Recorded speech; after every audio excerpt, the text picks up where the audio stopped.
The very first Mishnah in Kiddushin tells us that one of the three ways to effect Kiddushin is with kesef. Indeed, that is the practice today, that a chosen gives his color a ring, something of monetary value, and that is how they get married, kesef Kiddushin. The Gemara asks on the very first Omud in Maseches Kiddushin, Minolon, where do we learn this from? And the Gemara points to the beginning of this week's Sedra. When Avraham buys the field from Ephraim, the Gemara makes a Gezeira Shava, Kicha Mistei Ephraim, that just like over there, money was used to effect the kinyan, to make the transaction, well, so too over here, kesef is used in the case of Kiddushin. But it seems like a very arbitrary, random way to learn out marriage from the field of Ephraim. What is the deeper meaning?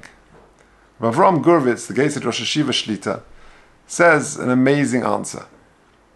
Picture the scene. Imagine the evening after this day, the events of that day.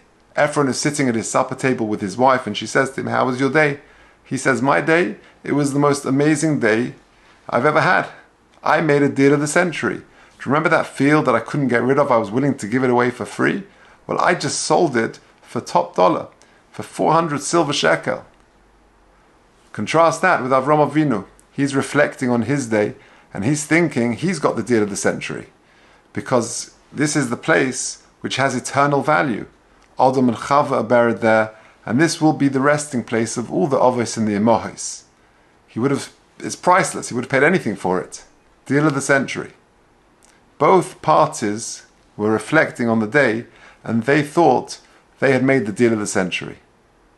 The Chosen as well should think, I'm the luckiest guy in the whole world. My wife is 1 in a million.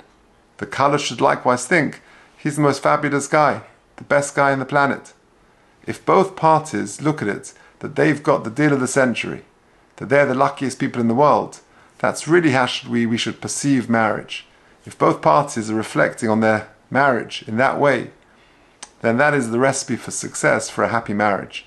And that's really why the source for Kesef Kiddushin is derived from this seemingly arbitrary place at the beginning of this week's Sedra.